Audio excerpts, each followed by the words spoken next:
En primer lugar, gracias por la invitación, sobre todo para un espacio donde tal vez algunos de acá me conozcan en otro tipo de actividades, pero para mí también es una gran oportunidad de mostrar eso otro que hago, que ocupa también parte de mi vida y que me apasiona al igual que mi trabajo acá en la Universidad Piloto.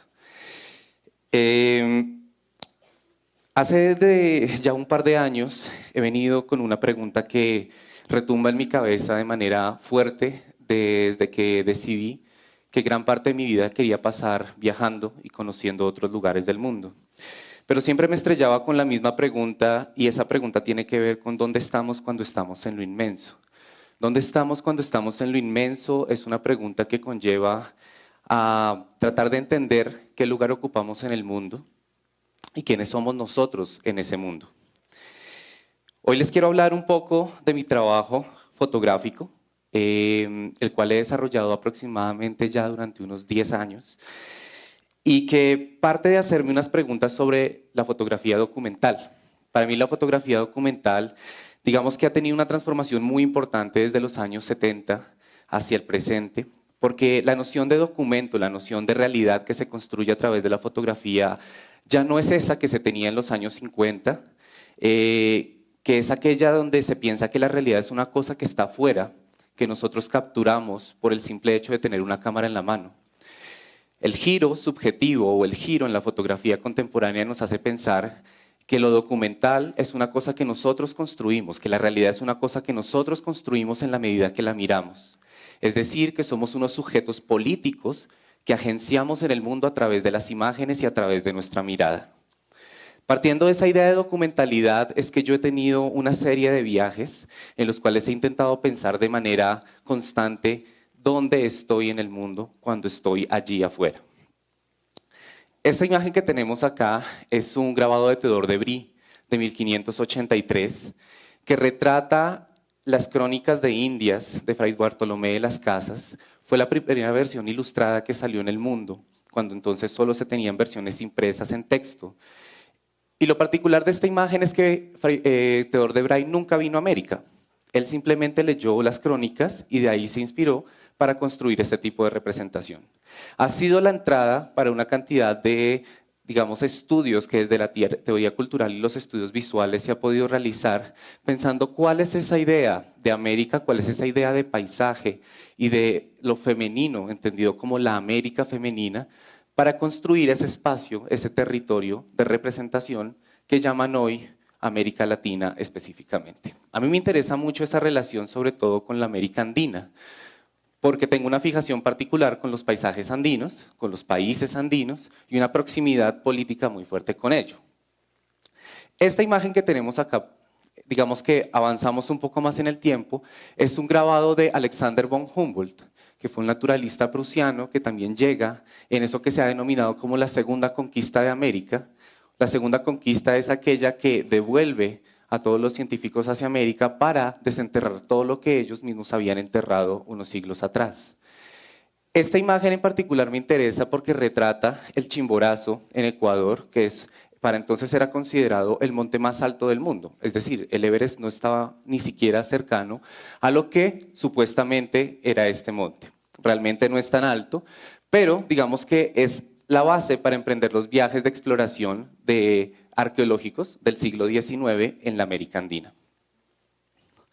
Para llegar a las representaciones del siglo XIX, desde la pintura de paisaje, hay una transformación bien interesante en la forma como se representa lo natural, porque como arrancamos con esa idea de la América prehispánica, ¿sí?, avanzando hacia una idea científica de lo natural entendido como taxonomía, llegamos a la versión estética de esto que es el cuadro más famoso que pinta Frederick George en 1859, que se llama El corazón de los Andes. ¿Qué es lo interesante de esta pintura?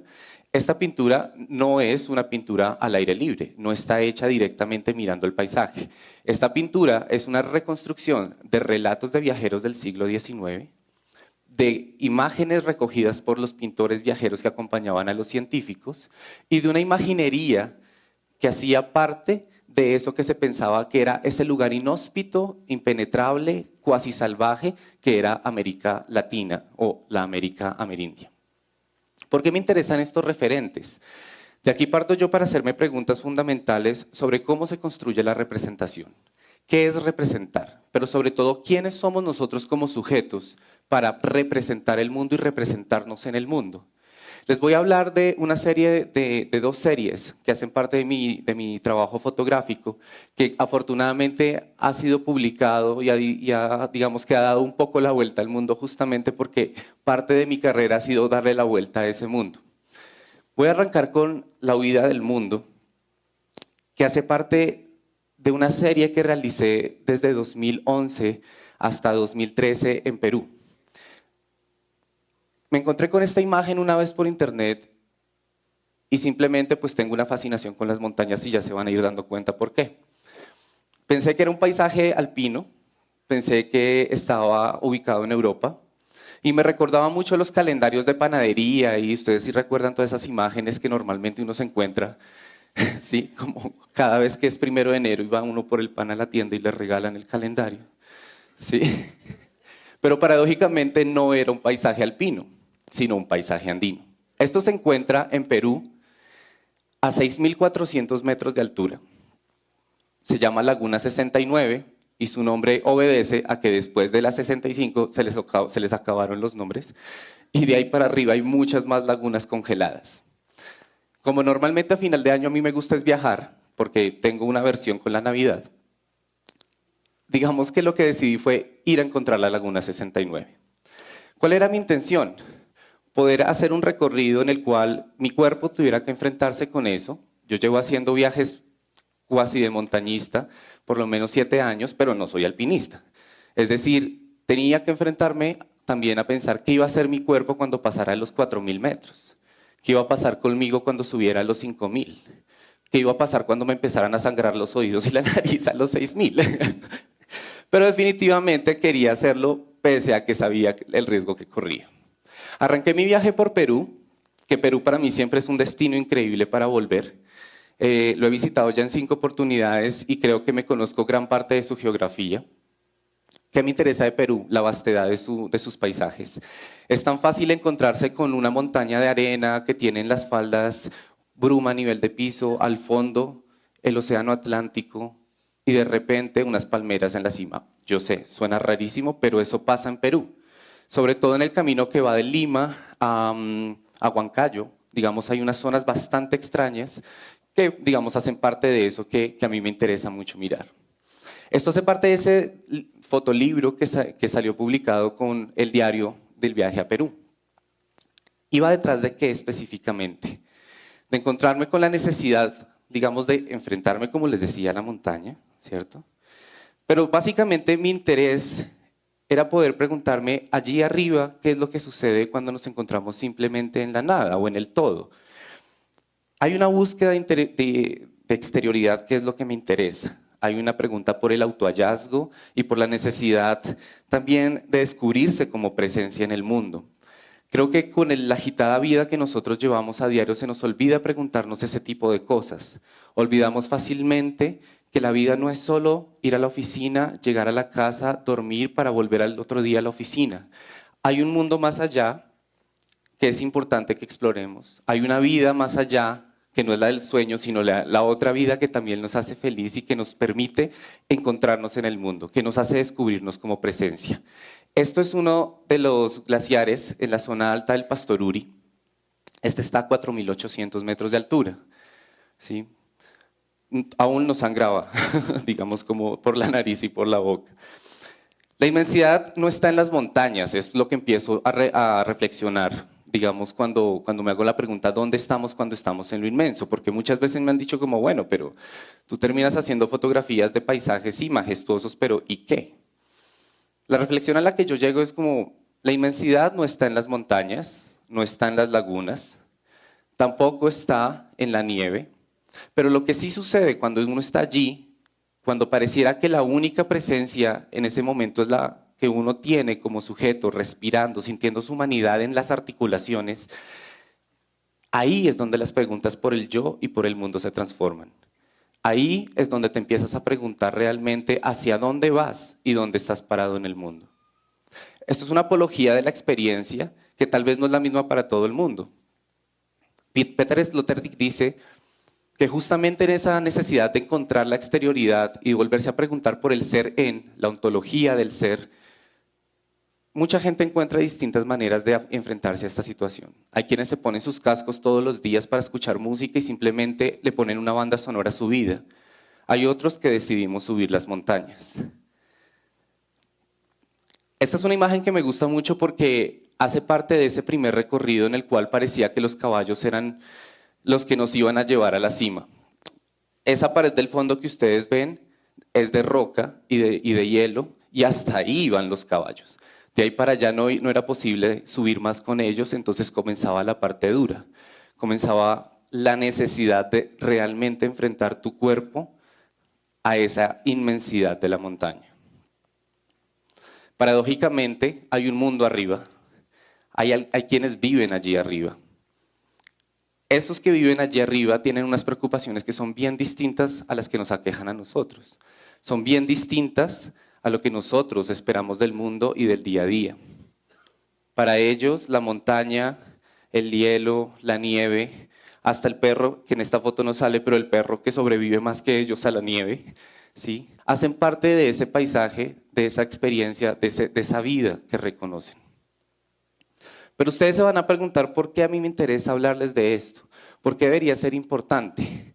Por un lado, mi trabajo, como les contaba, tiene que ver con la documentalidad, con un acto de mirada, con un salir al mundo y preguntarme quién soy yo cuando estoy ahí enfrente. Pero por el otro lado, también reconozco una cosa que me viene interesando desde hace algún tiempo, y es una noción de la muerte de lo natural como la crisis del mundo objetivo que conocemos. Esto viene de la filosofía de las ciencias, que es como, digamos, una disciplina que me interesa bastante como forma de pensamiento, pero también como acción en el mundo. Aquí viene la segunda serie que les quiero mostrar, Ensayos de División Lógica. Ensayos de División Lógica es una serie que desarrollé entre Ecuador e Islandia, que tiene que ver con montañas, que tiene que ver también con hielo, que tiene que ver también con lagunas, pero que tiene que ver también con la pregunta, ¿qué es lo que ha sucedido para que esa fractura entre hombre y naturaleza se haya, digamos, generado? Existe una distinción muy grande en la manera como nosotros nos enfrentamos a lo natural, ya no nos reconocemos en ella. Por eso tenemos que nombrarla, por eso tenemos que clasificarla, es el discurso de la modernidad. Hay una cosa que nos distancia y que nos vuelve seres humanos, y por eso todo este giro antropocéntrico donde se eleva el sujeto como centro del mundo, como centro de la razón, como centro del pensamiento. ¿Qué nos queda entonces cuando tenemos una distancia tan grande con lo natural? Volver a representarla, volver a preguntarnos dónde estamos, diría yo. Para ustedes debe ser conocido el hecho que en las últimas décadas hay una gran necesidad de volver a lo natural. Mucha gente decide abandonar las ciudades, mucha gente decide volver al campo, pero paradójicamente el campo también está cambiando. Aquí me acuerdo de un proyecto de Fernando García Dori, un amigo español, quien tiene un proyecto de escuela de pastores en los picos de Europa. Es un artista que decididamente crea una escuela para que la gente vuelva a poblar los campos, para enseñarles las labores día a día del campo, porque se están muriendo las cabras, porque la naturaleza está cambiando, porque los ecosistemas están variando. Hay una apuesta política, no solo estética ni artística, hay una forma de creer que nuevamente es posible hacer algo con lo que tenemos, que son las manos. Pero también hay una extraña sensación de que volver al campo o volver a la naturaleza es la respuesta. Yo diría, hay que subir las montañas, pero también hay que aprender a volver a bajarlas. Porque como les decía antes, la inmensidad no está en las montañas, no está en la nieve, no está en las lagunas. Podemos subir a las montañas para preguntarnos quiénes somos, dónde estamos y a qué tal vez vinimos o cómo nos reconocemos en este mundo. Pero necesariamente tenemos que volver a bajar para darnos cuenta que las acciones se realizan en este mundo. No en la inmensidad etérea, sino en la inmensidad del espacio social y cultural que habitamos y construimos todos los días. Quisiera terminar con una frase de un texto que me ayudó mucho para todo este proceso. Esto hace parte también de muchos trabajos escritos que afortunadamente he podido publicar.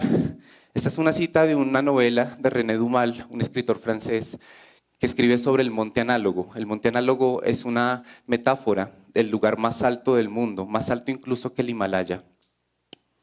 René Dumas dice, hay un grupo de expedicionarios que quieren hacer un viaje a este lugar, pero nadie sabe dónde se encuentra el monte análogo. Parece que la única pista es que para poder acceder a él hay que cruzar un vórtice que justo se ubica cuando el ocaso empieza, cuando el sol empieza a caer sobre el mar. Esa es la entrada al monte análogo. Un grupo de científicos se reúnen, de expedicionarios, de intelectuales, y dicen como listo, vamos a intentarlo porque ese es el paraíso. Hay que llegar allá. Esa es la posibilidad de salir de este mundo del capital, de este mundo, digamos, de todas las presencias corpóreas y de, digamos, todo lo que nos aqueja y que nos lleva a pensar que es un mundo en el que decididamente tenemos que estar pese a lo que nos gusta y no nos gusta. ¿Qué pasa? Emprenden el viaje, encuentran el vórtice, logran cruzarlo.